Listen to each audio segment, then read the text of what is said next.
Welcome back to episode 86 of Living with FASD, Candid Conversations with Patti Kasper. Joining me again are Jodee Kulp and Antonia Rathbun Lindsay for the continuation of our conversation titled Habilitation and FASD, Reading the Body to Build the Brain. We left off talking about traditional techniques being cognitive or psychological, and even new techniques, while they build upon neuroplasticity, without reflexive gaps being filled in first, no matter how good the technique is, progress will be limited. So no matter how good the technique, so let's pick it up from there. So one of the reasons that I had brought that up is because so much of our discussion is explaining why folks are not getting the results promised by traditional techniques. By doing wonderful things like brain gym. Yeah, wonderful stuff. And even mindful movements and things. There's some new things out there that are absolutely awesome. But if you haven't replaced and fixed, or at least seen how far you can come with some of these reflexes, your child doesn't have an opportunity. We learned that when she was first brain stunned. Mm-hmm. And all of a sudden, I'm like, there's another primitive reflex. I don't know. I mean, we really worked it, and I really embraced it and worked with it. But it was like, there's something else here. There's something we missed. And so I contacted one of my friends, Janet Oliver in Minneapolis, who's a neurodevelopmentalist. I said, are we missing one? Is there one that wasn't discovered? Is there one that wasn't in the literature? Is there some? She said, well, there is a fear paralysis reflex, and it does happen at 5 weeks of pregnancy. So 5 weeks after conception. We're talking really, really young. Before most women know they're pregnant. Oh yeah. And so Antonia, why don't you explain what that does? Because it's important for the rest of our lives.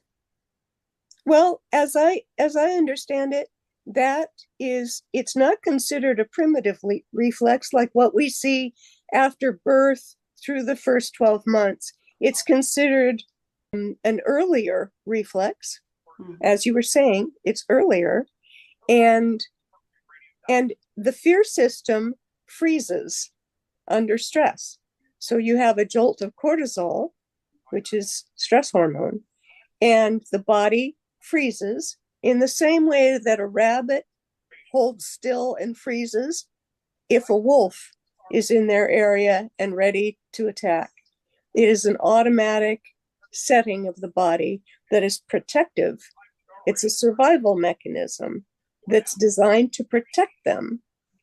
And in trauma work, we usually see a stimulus, something that seems threatening. It may be threatening, or it may just seem threatening, but something goes off in a person's world, and they'll either have a progression into this freezing, or they'll have a progression into striking and attacking. And you'll see gradations along either side of that scale. But in fear, when fear is in a very young animal, because it's an animal, it's a mammal reflex, it completely stills the body so that body can't be detected. It's a form of camouflage. Yeah. And it causes a lot of, I mean, people can look it up and see it, but it was significant. And it was like, oh, my heart, it's an alarm state. How could we have missed this? We had this silent alarm there state all the way, but she was so bold and so alive and so spirited that we didn't see it until we had the third onslaught. And it was like, there's something we missed because I was doing what we were supposed to do. And yet, because of what had happened to her, it reached even a deeper core, and it put her back into a position that I hadn't seen before. So I'm going to show you. And that's such an important point. When we first started kicking around the ideas of what are we going to talk about, we kind of settled on this fear paralysis as something we wanted to highlight. Mm-hmm. we It's a big see, deal. yeah. So I know in my case, I've had so many back issues lately. I've had full scans and you know, it's just one of the things that comes along with FASD. I've got degenerative disc disease. Mm, And but I had MRIs done of a whole the entire spine. And you know, now that I'm in a different state, I've got to find new doctors, blah blah blah. And mm. so I mentioned to my new ortho guy, I said, you know, as long as I've been partnering with the orthopedists, no one's ever touched one of my painful spots is in the middle, in the The, thoracic region, the right, threat. right in the ribs area. Yeah. And and so he pulled that up. He looked at it and he said, "Did you have any back trauma at Were all? you injured? Was I injured?" And I said, "Yeah, I fell out of a tree when I was probably 8 or 9 at my A uncle's big house." injury. Right? And because there we are with a lack of sense of danger, you know, it Mm. might not be a good idea to scurry up this tree and then try. It was a tree and then there was another tree that had started to fall. And so it was angled down. And so I climbed up this way and I was going to go down here. Well, I slipped and fell like 20 feet. Holy moly, that's a And big fall. well, at least it seemed like 20 feet when I was a kid. I don't know how big it was. Hey, it could have been. It was anyway, but I had been with some of the neighbor kids and they ran and got my aunt and uncle. Because And you weren't moving. You were lying on the ground, stunned, not moving. yeah, Wind out of you. they never told my parents because I was able to wiggle my feet. And there we go. Sometimes And we look at only a surface thing like that, but one doesn't think, oh my gosh, so the wind was knocked out of her. She couldn't breathe. She was probably absolutely stunned, scared, spitless. yeah, yeah. Yeah. And I can remember thinking, how much trouble am I in? Oh. But more importantly than just my story, right, is with what you guys were just talking about. I'm thinking of all the kids on my caseload in my years in Mhm, foster care, social work, mhm, post-adoption support. You know, mhm. our kids that go from 0 to 60, you know, Yeah. they launch into aggression at the Mhm, drop of a hat, or mhm. at least that's the perception. You know, it happens at the last straw, right? No, because nobody thinks to identify all the previous things that they've been able to let go of and not respond to, but they've, you know, it's just been accumulating. And then Layers and last layers. straw, and they go, wow, right? And but that stems from this.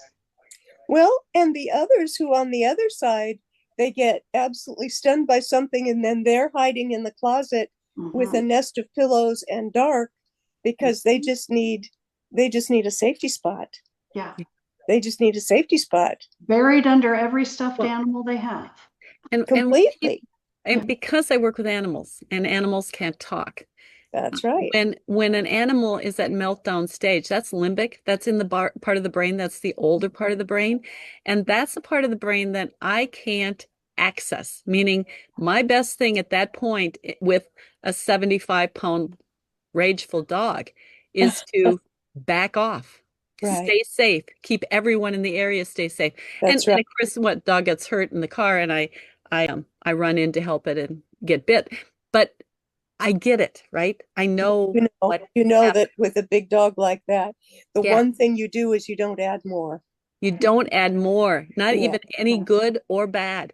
And Right. that's where the Nothing. passive parenting came from, was that you Yeah. don't add more good and you don't add more bad. Don't Because add anything. Mhm. unless a person, and this is animal work now, is the only place I can teach an animal is when it's interested. Mhm. So I can teach when it's curious, and I have to stretch that curiosity piece, that interest piece, as big as I can and get those other pieces smaller. Because if the dog is anxious or wired, Right.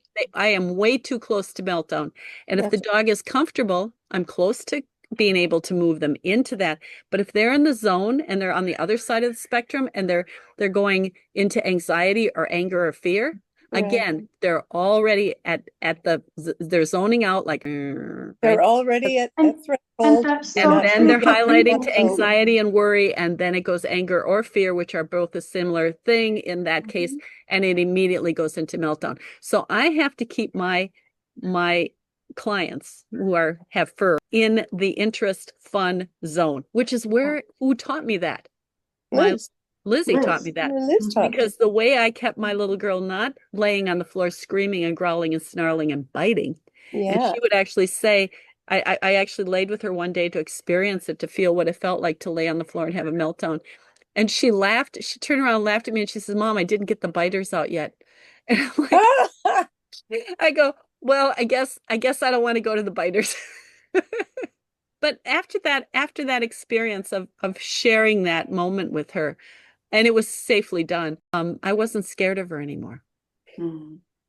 You know, but I realized that it's a big deal for families. It's a big deal to say, if I don't understand what's going on in their little brain, it looks like it comes out of nowhere.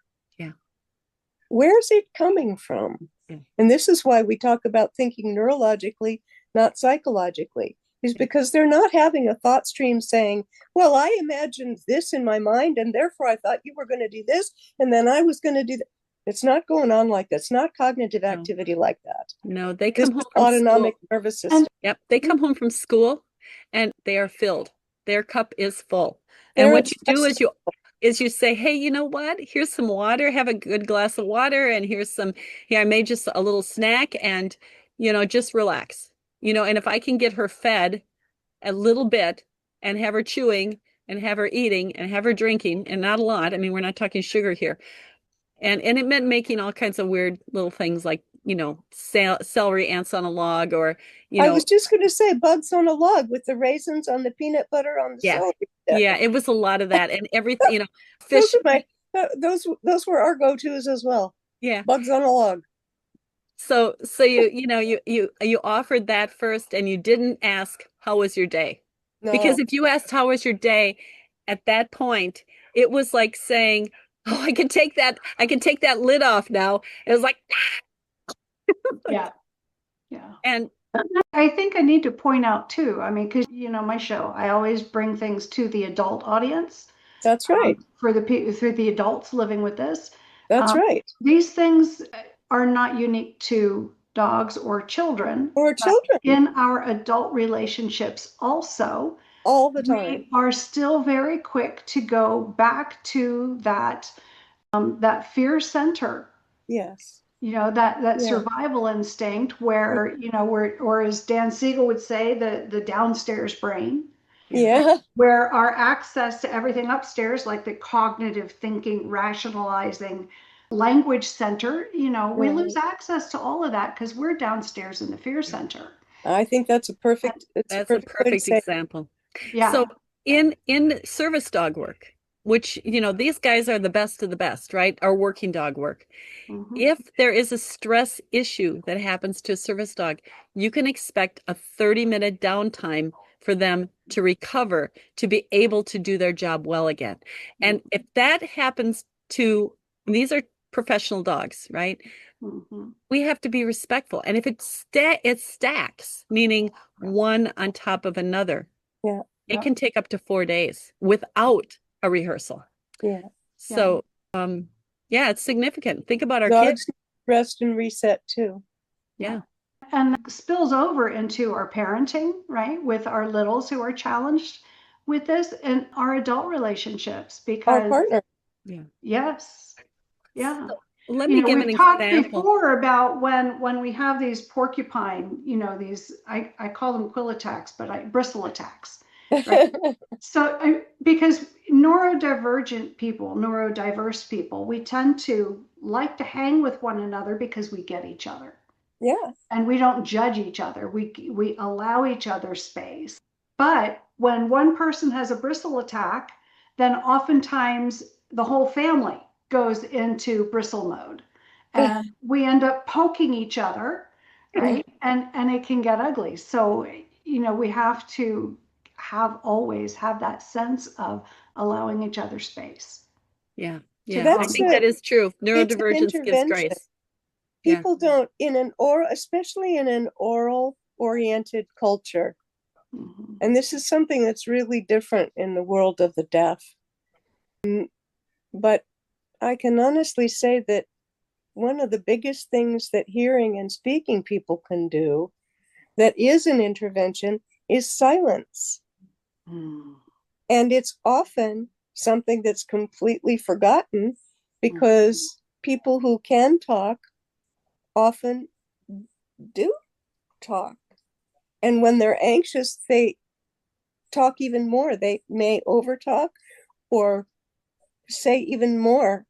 Yeah. And so it's sort of counterintuitive to think quieting, saying less, remaining in silence, staying in proximity, staying in the room, staying present, but not adding more in, as Jodee was describing earlier on in the hospital setting with Liz. But that intervention of simply being present and not saying anything, you're not abandoning the person, you're not leaving, but you're also not piling on. And that's something it's a pretty big skill to begin to practice because it is powerful. It's powerful, but it doesn't work the same way as talking and solving problems as reasoning and exchanging ideas does. And that's so important because like if two people are having an argument, the focus becomes not in active listening because it's really hard to actively listen to someone else with curiosity while you feel under attack. That's really true. Yeah. So oftentimes that's where arguments spill out of control and it becomes an insult war or, things just get magnified and blown out of proportion.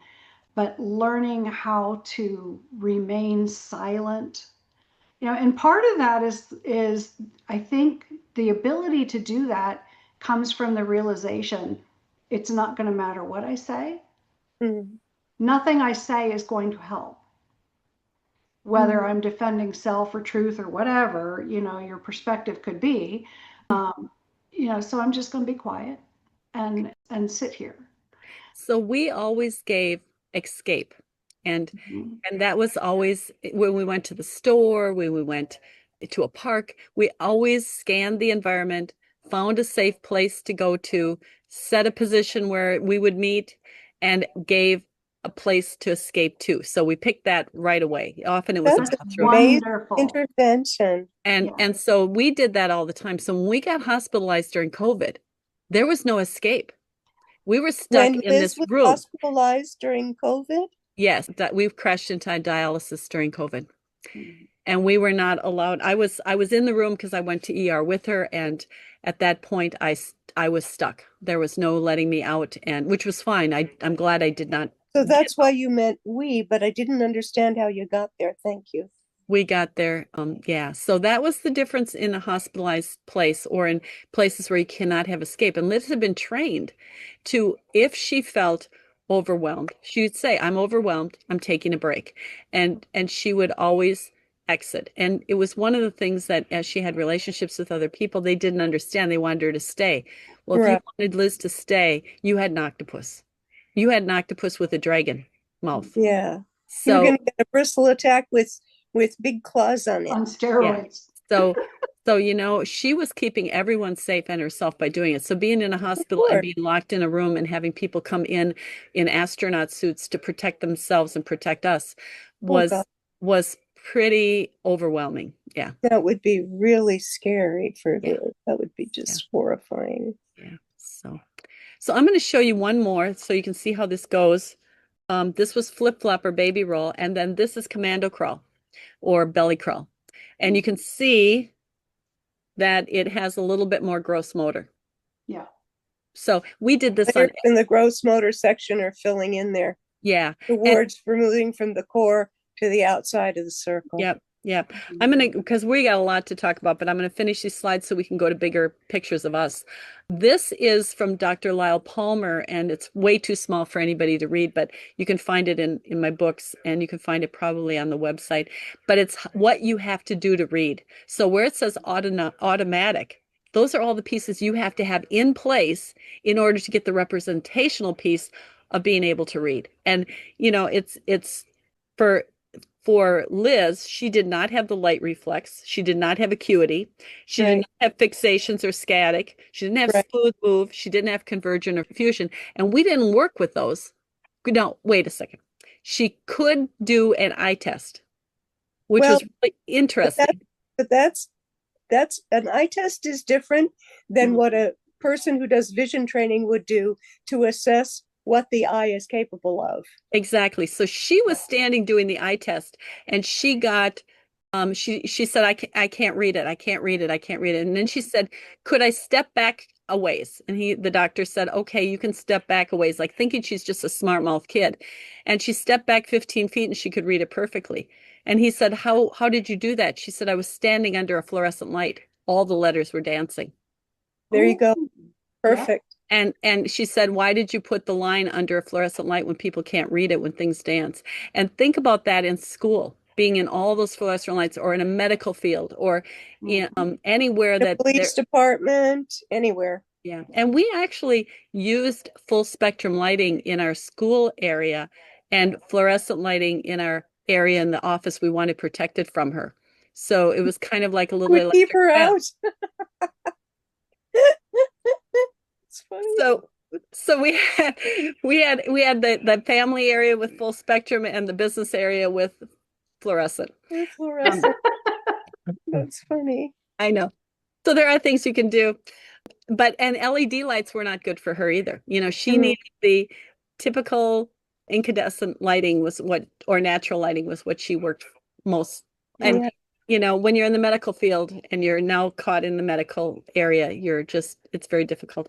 But in the auditory piece, you have to have a startle, and you have to be able to auditorially discriminate, and you have to be able to have memory and auditory blending and language laterality. All of those things have to happen for you to get to read. Yeah. Now, And I think the school districts just assume that those pieces are in place when they try and teach you to read. well, let's just They do assume that, because if you have two symmetrical limbs and you have two symmetrical eyes looking at them out of your lovely face, and you have a nose, you in a know, mouth, it even if The it's mouth open. hole. it all kind of flows from what they're used to seeing and the assumptions that they make based on a symmetrical human being in front of them. Exactly.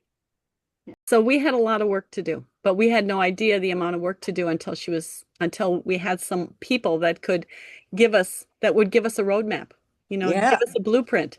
Um, yeah. I want to show the last one, then we're going to go to us.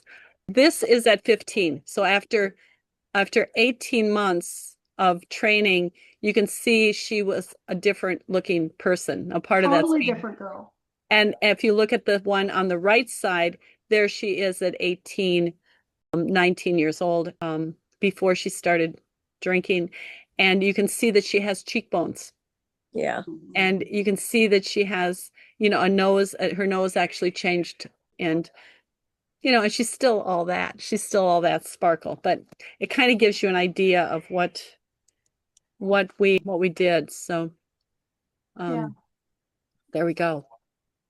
that was great. Well, Yeah, when people go into a counselor's office, they kind of think this is a professional. The professional knows about children and families. Okay. And they presume that a counselor might know all of that kind of developmental stuff. And most counselors don't get that kind of developmental information at all, ever.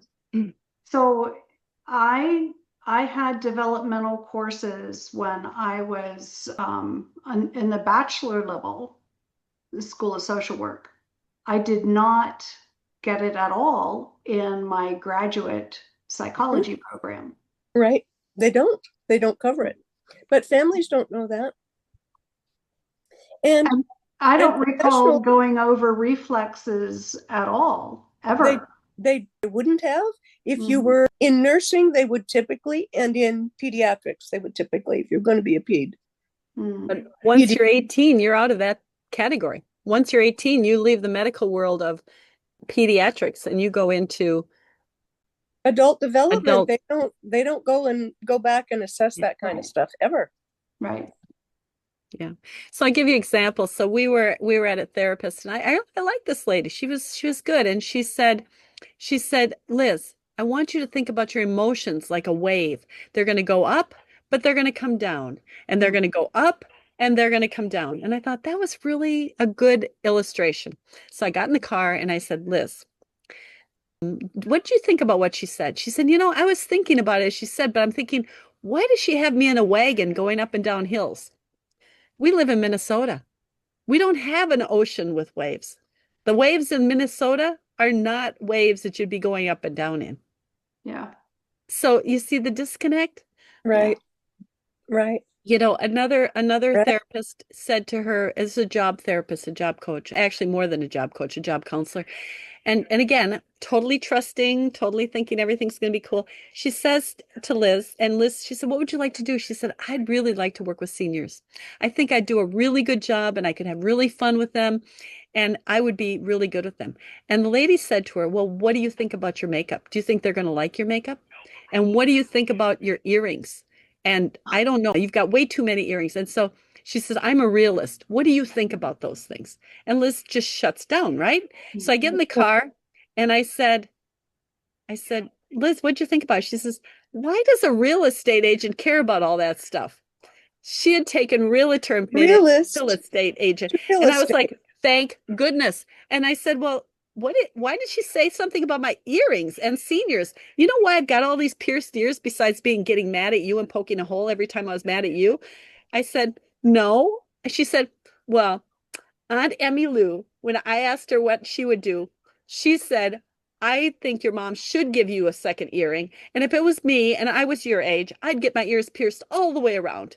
So she said, I pierced them all the way around, just like my 80-year-old auntie said. Oh my gosh. Well, that says a lot. Yeah. Those stories say everything about how very differently one's development, one's whole sense of the body is. Yeah. So she was doing what she thought seniors would want her to do, right? Getting those earrings all. Yeah. Until the real estate agent told her that. Yeah, and we were adult. I mean, it was adult. I'll give you another one. So we were studying, she wanted to memorize the Bible verse. So I thought Psalm 23 would be a good one to memorize. And we'd work on it together. And she was sick at that point. She said, I think I want to try this. I said, okay. So I said, the Lord is my shepherd. And she said, Mom, I got to ask you about that. I go, what? She said, why does Jesus always hang with German shepherds?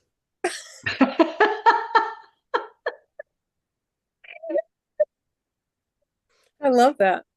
And why not a Belgian one? I hope it's a meek German shepherd that's able to control himself. But yeah. That's hilarious. I said, well, maybe he does hang with German shepherds. You don't know. But again, her world and my world, and my understanding of it was very different. And so when I designed the Expanding Minds of Canines, knowing those faux pas, knowing those trips can happen so easily, knowing what they understand or miscommunicate or is miscommunicated in our language, really valuable. Yeah, it is. Yeah. Going back to that one diagram that you had out, the one chart where it says represent automatic and then representational, that underscores that language is an abstract concept. Letters represent sounds, and even the sounds and the words represent physical things.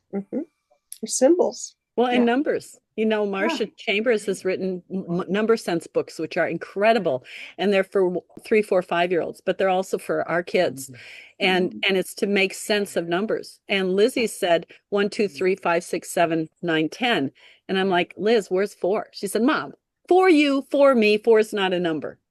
I said, well, what did you do with 8? She said, I ate my dinner. Didn't you know that? They can't be numbers. So once, there were just a lot of, here's another one. In the adult community, they do mental capabilities testing. I think that's the best way. The doctor, the neurologist, the guy came in and he's doing this mental capabilities testing, especially with all the brain things we ended up happening with. And I'm getting angrier and angrier and angrier because the tests that are for Alzheimer's, right? The tests he's doing are tests that she's never functionally been able to do, nor will be able to do. And we hadn't gotten there. Could she function as a human being? Did she have a lot of skills that other people don't have? Yes. Was there things that she understood that you and I may not get because we didn't have the concrete understanding at the depth she had? Yeah. But she scored like 15. And I'm like, so I finally took the guy out of the room because passive mother was not going to make a scene in there. And I took him out of the room and I said, look, this is what we're dealing with. And then I wrote to her primary with all the information saying, this is executive function. This is not connected. If you deal with this population, you're not going to have all of these pieces come in the way you think. And it's not Alzheimer's. It's not dementia. Yeah.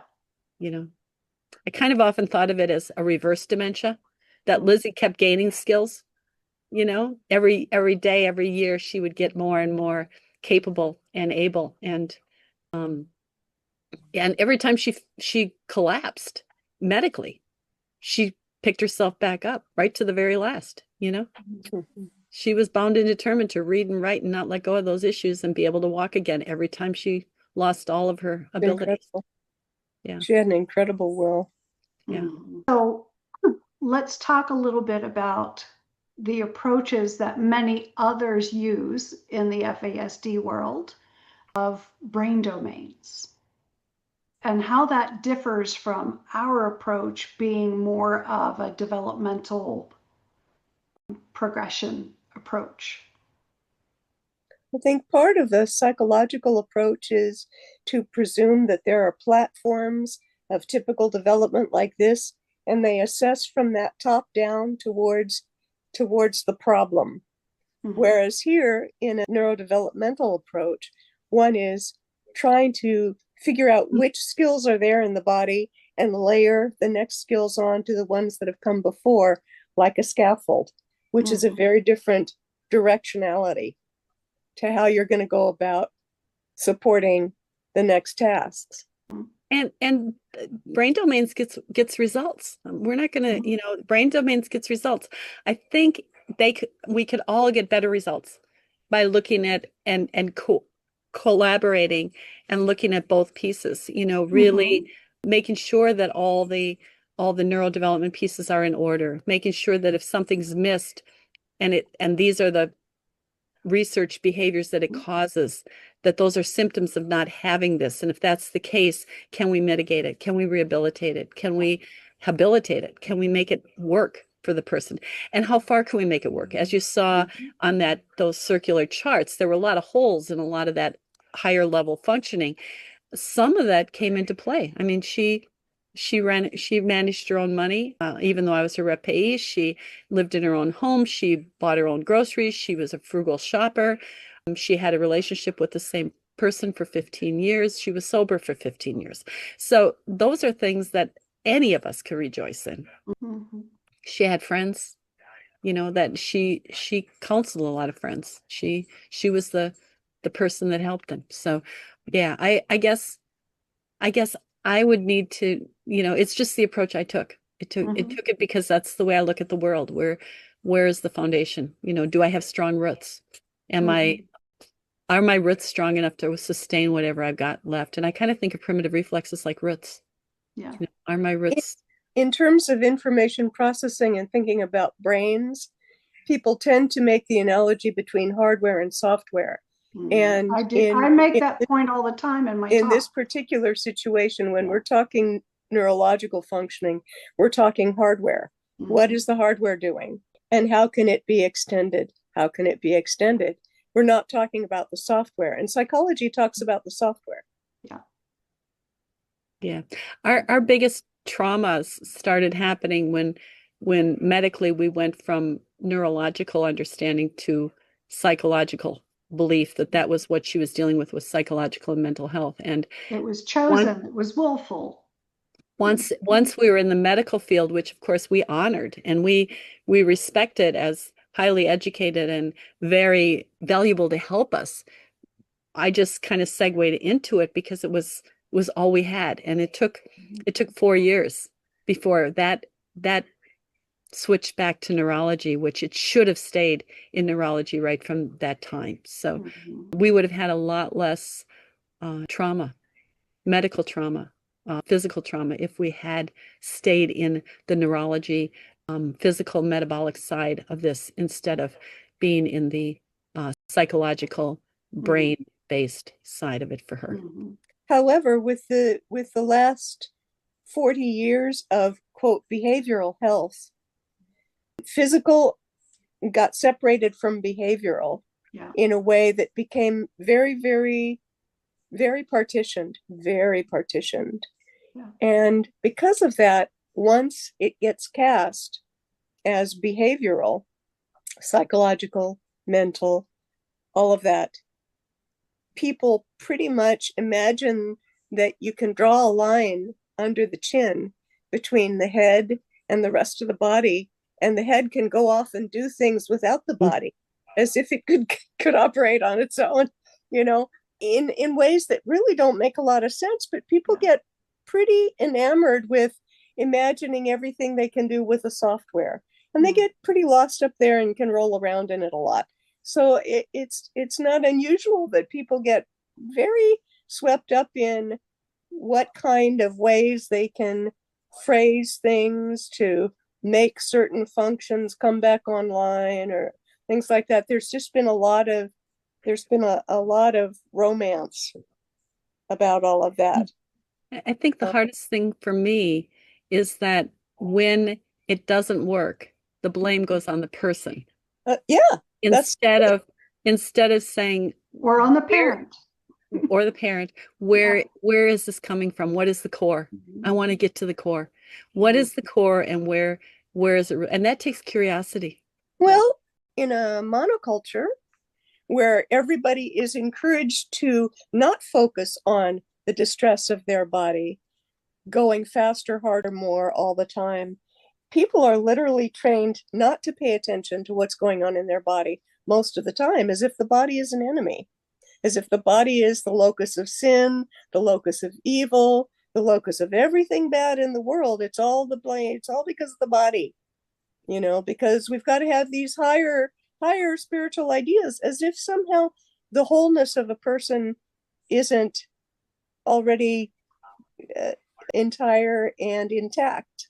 All of us, the whole part of it. And so a lot of this comes down to belief systems and how people get stuck in one extreme or another, and not being able to think about people from when we talk about holistic medicine, managed care systems are not about holistic medicine. No. They really are quite antithetical to all of that. That's called complementary or alternative medicine, as if there's anything alternative about it, as opposed to just being logical and sensible. Yeah. Or old-fashioned. So it also depends what our systems allow us to say. I mean, I remember having to really, really work hard, both in the hospital setting and later in outpatient clinics, to discuss neurodevelopmental issues without ever saying the word neurodevelopmental. And to talk about one task connecting to the next task that was scaffolding the tasks in order to resolve a symptom. There were certain things I could say and certain things I had to tiptoe around, lest they be considered neurodevelopmental, aka not treatable. This is our work as collaborative and Yes. working on trying to make a difference for kids Yeah. and for adults. And I really like that, your point, it's this and that, we work together. We use domains, we use developmental, and I think it's kind of it's a progression from Yeah. the least benefit is the cognitive, psychological sticker charts, token economies, all keyed off of motivation, right? Right. Or that secondary gain, Yeah. such crock and nonsense. Yeah. Well, for our kids, And for our kids, for our kids, they work great for Yeah. neurotypical, Right. right? Maybe. But, Maybe. I yeah, think intrinsic motivation works great for humans yeah. and animals. We're animals Well, too. think about your favorite teacher. You did better in your class of your favorite teacher. You stayed Mhm. healthier for your favorite doctor. You listened to your favorite parent.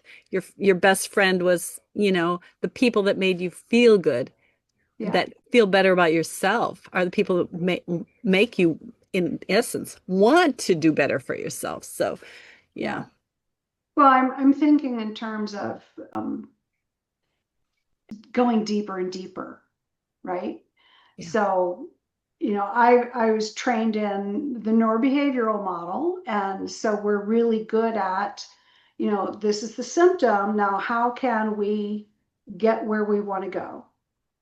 What workarounds can we put into place? And that's huge. Will. Good.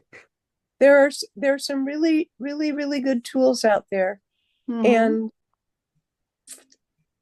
one of the best things in the whole world, if you ever work with littles, is the Hawaii Early Learning Profile. Mhm. And the other one is the Sensory Profile series by Winifred Dunn. Mhm. Yeah, we used the help scales a lot when I was doing foster and adoptive work. They're very, We very would do those assessments, and then if we felt that someone was a candidate for the regional center, which is the state agency for developmental issues, we would send the help scales over to them. Mhm. I That used would, them with parents. I let parents fill it yeah, out, and then we used them to help build our treatment plans together. yeah. Well, our function was not to do those treatment plans, but we would send them onward to fast track referrals. So, yeah, because in foster care, you're not a treatment oriented place. So, treatment plans generally were about stability, Mhm. maintaining placements, that kind of a thing. So, Mhm. making sure everyone was healthy and accessing services. So, but yeah. Well, hopefully everyone gathered, was able to reframe some things in their lives or in their children's lives after listening to our discussion today. We'll see. Yeah, we'll Maybe see. they'll tell us. Yeah, Yes. comments. We'd love comments. Please, everybody, no matter which platform you are watching or listening to this on, please comment or write to me at livingwithfasdpodcast@gmail.com. Let us know your thoughts, your questions. We can revisit those again. My plan for now is we haven't set a frequency yet for how often we will have Amelia's Monday episode, but we certainly will circle back to comments, questions. And we'll have Deb with us the next time. Yeah. So I hope everyone enjoyed this kind of change of pace. And now you have a taste of what we do every Monday. Come back next week for another episode of Living with FASD. Don't forget to like and share and subscribe. Visit my website, patriciakasper.com, if you are interested in professional development trainings. I do not only this kind of stuff, teaching about FASD, but also adoption issues, trauma issues, all that kind of thing. And then again, I have coaching both for parents of littles and neurodiverse adults. So Jodee, Embracing Zach is out. It is. My book, Sip by Sip, second edition. yep. Antonia, your book is now out, Parenting Your Porcupine. Now we just have to get Deb over the hurdle. And Joel and Carl for their Joel and embracing Carl hope. help them over the finish line with. And Joel and Carl are using brain domains just so Yes. you know, Yeah. for parenting strategy. There's Yeah, enough and trouble they're going also around doing for it over everybody. more than just FASD, but other forms of neurodiversity too, right? Oh yeah, their book Yeah. they're using neurodiversity. It is autism, ADHD, FASD, and trauma, and they are combining each chapter. Everything is on all of those. So a strategy that may have been found to work with one may have not been found to work with another. So for families with dual diagnosed or children, you know, all of our kids are different. So it gives you some good ideas to think about all in one place, and they've really done an excellent job. I have that in my office right now, and from a dad's perspective, which is a different voice. It's wonderful. It's wonderful. Yeah. So it's dads getting together, and no one. I don't know if we've got any other dad books out there right now. There are dad books. Yeah, there are dad books, but I don't know of any other dad book that has the voice of a parent, of someone with FASD, and a person with FASD living experience who's also a parent. And they're working together. And they're working together. So I think that is the thing that is unique to theirs, that no one else has done. Yeah. So I can't wait till I can get them in the studio and we can do an episode with the boys. I'm excited for that. Well, hopefully soon. It's as we all know, it's word by word, dot by dot, paragraph by paragraph, and inch by inch, and then a whoop-de-doo. Oh my God, how do we do this? So yeah, it's like that. And have an awesome week. We'll see you next Monday for another episode of Living with FASD. Thank you for joining me for this episode of Living with FASD, Candid Conversations with Patti Kasper. Feel free to send comments, questions, and topics you'd like to learn more about, hear more about, to me at livingwithfasdpodcast@gmail.com. Please remember to like, follow, and share this podcast on whatever platform you use so that more people can find the podcast. Have a blessed week, everyone, and tune in next Monday for another candid conversation on Living with FASD.